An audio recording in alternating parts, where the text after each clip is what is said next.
Hello, my nomad souls. This is your host, Juliana Cabrera, and I'm here to explain you all the ins and outs of being an expat in Hungary. Today, it is a very special episode because I will explain you my story of how I changed successfully from student permit to get self-employed permit. So let's dive into it. Before I came to Hungary, I already had the experience of applying to work permits for different countries and different companies.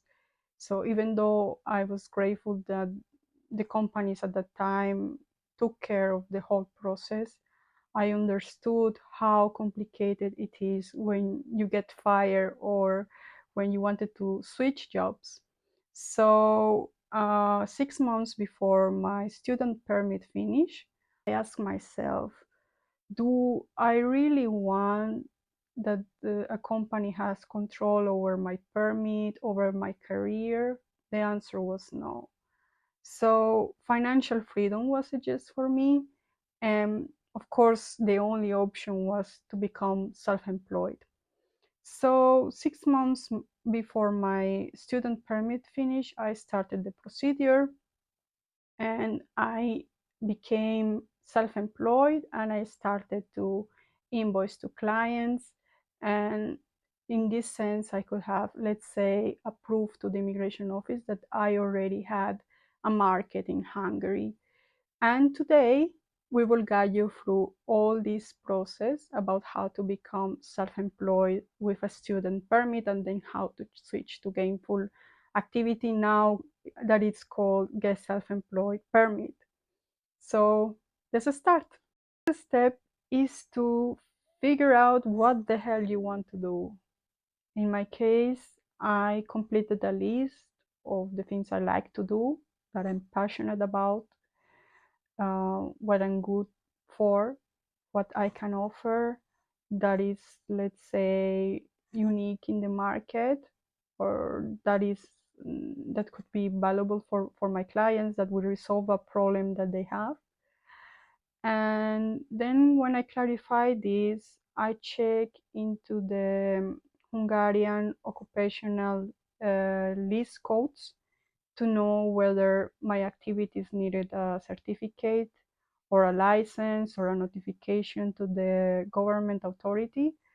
And I will leave you the link on my comments so you can check this list.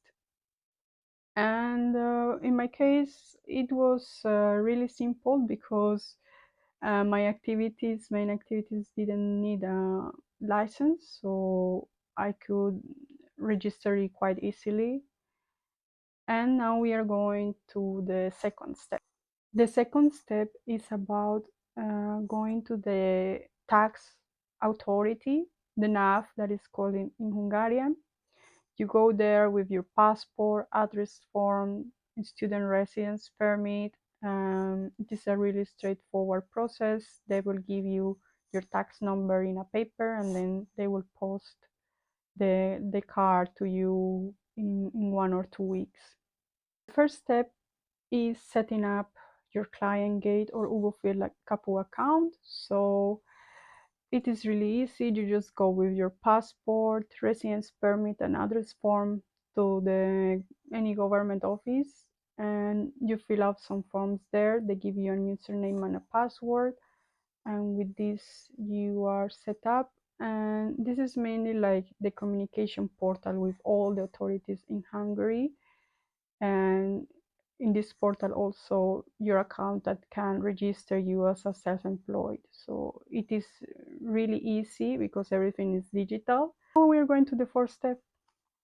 The biggest challenge I had was getting the Thai car, because if you are a student with a scholarship, or let's say you have a job, it is quite easy because even the student organization will help you, will make you a guide about how to get it, and also they will, let's say, give you documents or contracts saying that you're a scholarship student. And in the case of a job, the company will sort out all the forms and will give you the contract to go there.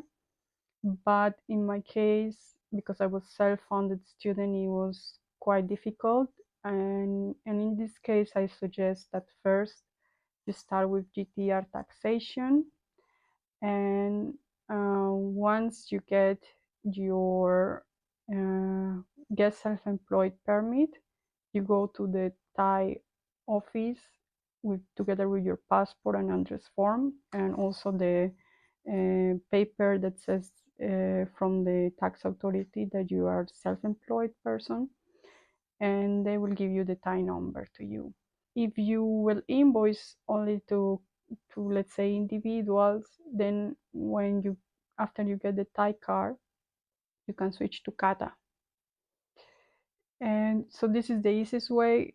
The other way would be to have a contract for emergency services with the Thai office, the health office. But I don't suggest to do this because it's really expensive and involves many medical checkouts. And so the next step involves tax calculation.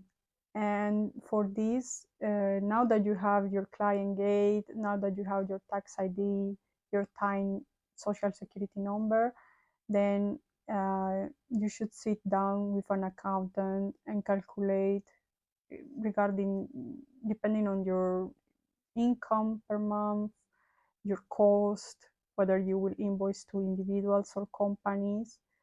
Um, the accountant can suggest you which is the best way of taxation, if GTR or kata or any other form.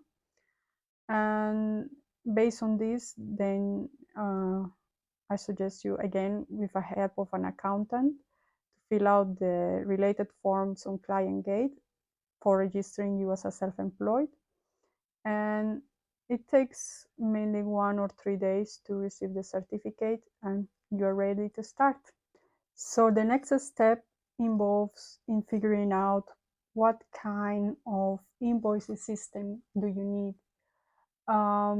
Be aware that it has to be connected and approved by the tax authority in Hungary. So there are a few ones that accomplish this. One is Bilingo, the other one Bilson, and the one that most of the people use is Samlas. I personally use Samlas because it has a really friendly interface, and it's really easy to use and easy to connect with the tax authorities, and they can see in real time my invoices per month. And yeah, once you are done with this, you can start invoicing. So after few months of invoicing to clients, I started my process of switching to student permit to get self-employed permit. And I gathered my business plan. I needed also a rental agreement with the landlord for 1 year with a possibility of extension.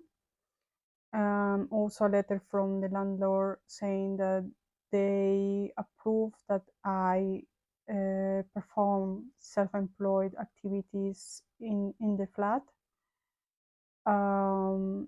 Also, I show 6 months bank statements from my foreign accounts and Hungarian accounts, and filling out the forms in Enter Hungary.